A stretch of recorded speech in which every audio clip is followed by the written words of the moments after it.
Às 7h19, vamos entrar aqui com pauta de segurança pública envolvendo discussão de Brasília com todos os estados brasileiros. Ratinho Júnior está defendendo o endurecimento da lei penal e disse que o problema não é prender, é soltar bandido. E o governador aqui do Paraná também está manifestando preocupação com a tal PEC da segurança pública. A declaração de Ratinho Júnior aconteceu nesta semana durante a abertura da terceira reunião do Conselho Nacional dos Comandantes Gerais das Polícias Militares, que aconteceu em Foz do Iguaçu. Ao ser questionado pela imprensa, o chefe do Palácio Iguaçu ressaltou que os governadores que fazem parte do COSUD, que é o Consórcio de Integração Sul-Sudeste, já enviaram propostas para o Congresso Nacional endurecer a lei penal brasileira. Além disso, o Ratinho Júnior demonstrou preocupação com a PEC da segurança pública, que está sendo apresentada pelo governo federal. Ele fez questão de falar que a União deve focar no papel de atuar nas fronteiras para auxiliar os estados. E agora a gente vai entender essa fala de Ratinho Júnior. Olha, nós estamos, inclusive, já apresentamos uma sugestão para o Congresso Nacional na mudança da lei penal, né, na execução penal. O problema do Brasil não é prender bandido. Bandido as polícias prendem todos os dias. O problema é soltar bandido, porque a nossa lei é uma lei fraca, uma lei mamão com açúcar para bandido.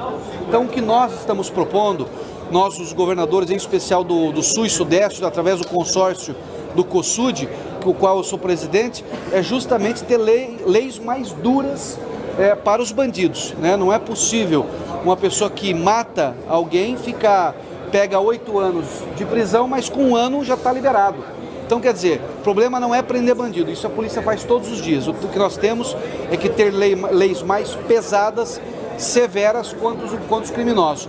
E a proposta que o governo federal apresentou, toda a proposta é bem-vinda, né? Toda a colaboração é bem-vinda, mas não resolve o problema. O que resolve o problema é o governo federal cuidando da fronteira, que essa é uma responsabilidade do governo federal. Então, política de fronteira, não dá para ficar recebendo arma de todos os países que fazem fronteira com o Brasil, drogas que entram pela fronteira, porque isso é que faz ter mais insegurança para a população. Então, o governo federal tem que cuidar de fronteira e automaticamente ajudar a fazer com que o Congresso aprove leis mais duras para os bandidos. Na semana passada, os governadores que participam do COSUD divulgaram um documento oficial criticando essa PEC da segurança, que é do governo federal. Na carta de Florianópolis, eles reforçam a preocupação com a proposta e destacam que, se ela for aprovada, poderá trazer diversas alterações significativas no sistema de segurança pública, gerando incertezas para as gestões estaduais. Os chefes de Estado também reforçaram no documento que são contra qualquer proposta que enfraqueça os estados e que reduza a capacidade das unidades de federação de agir de forma rápida e adequada com as necessidades locais. Vamos lá, a gente tem 2 pontos aqui dessa fala do Ratinho Júnior, vamos destacar elas aqui. Primeiro, que eu tenho certeza que muitas pessoas que nos escutam nesse momento estão ali, são os moradores dos bairros de Curitiba, da região metropolitana, do oeste, do norte, do noroeste do Paraná, e sim, vem essa realidade todos os dias. É o criminoso que invade as casas, é o criminoso que rouba ou furta carros, é a gangue da correntinha, é a gangue que está de bicicleta no centro da cidade, que a polícia vai lá, encaminha para a delegacia, passa por uma audiência de custódia e na semana seguinte aquele criminoso está cometendo exatamente o mesmo crime.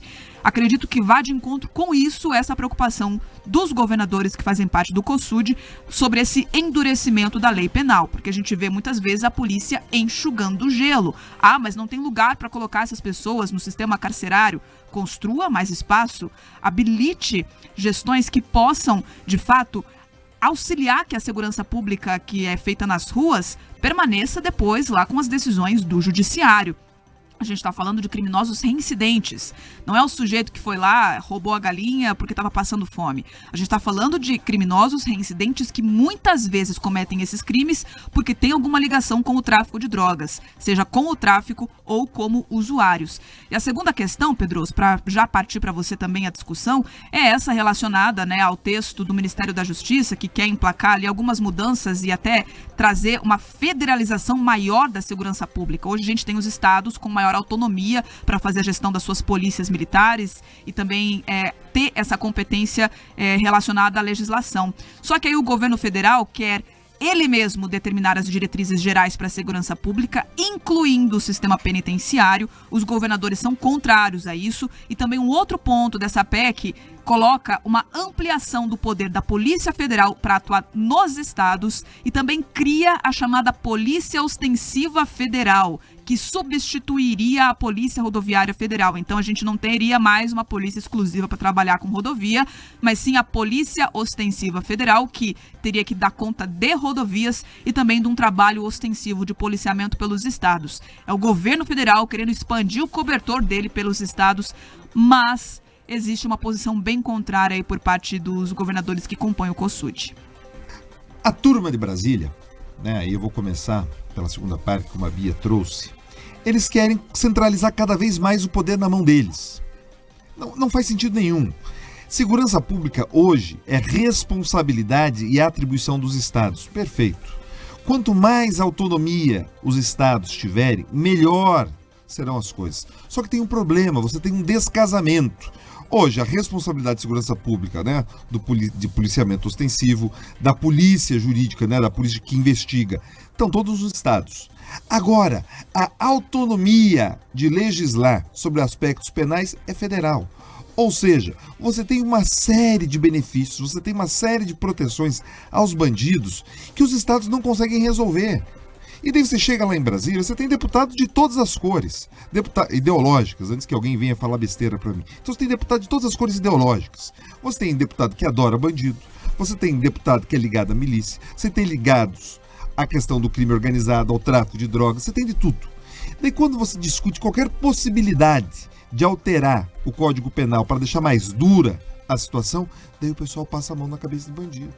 Daí você fala, opa, temos que começar a dar uma olhada aqui na questão da maioridade penal. Nós temos que começar a aprender sem alguns benefícios. Esse negócio de progressão de pena está complicado. É disso que se trata. Então, eu converso com policiais, Bia, ouvintes, e sabe qual que é a dor de muitos policiais quando prendem? Que eles ficam mais tempo na delegacia preenchendo o relatório dos motivos da prisão do que o sujeito fica guardado. Não dá. Não dá.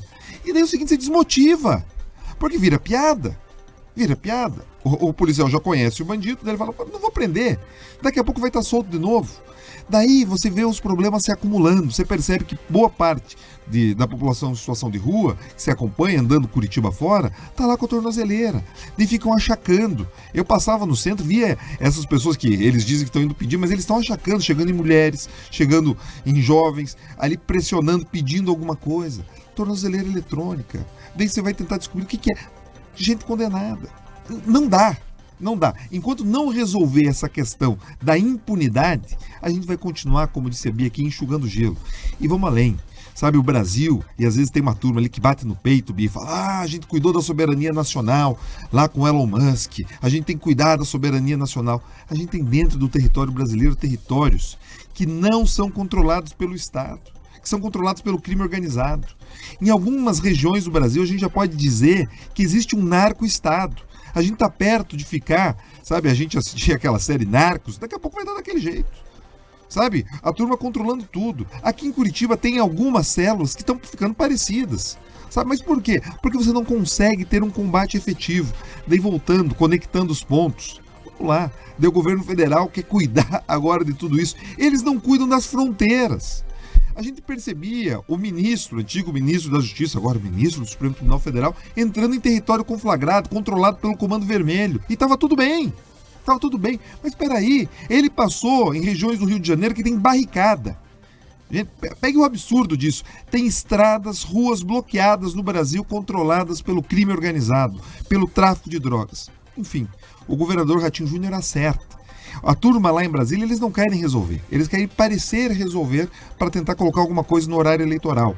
Mas a gente que está aqui embaixo, que vive as dores da violência, que não consegue circular, que tem medo pelos filhos, tem medo pela família, tem medo pelo patrimônio, tem medo pela vida. Então a gente precisa de uma resposta. E é isso. Os governadores do Sul e do Sudeste estão certos. Agora, a briga de verdade tem que ser para começar a ter mais autonomia legislativa para que a gente prenda aqui, tenha leis mais duras aqui. E é isso. A cadeia é uma boa solução para quem não respeita a lei.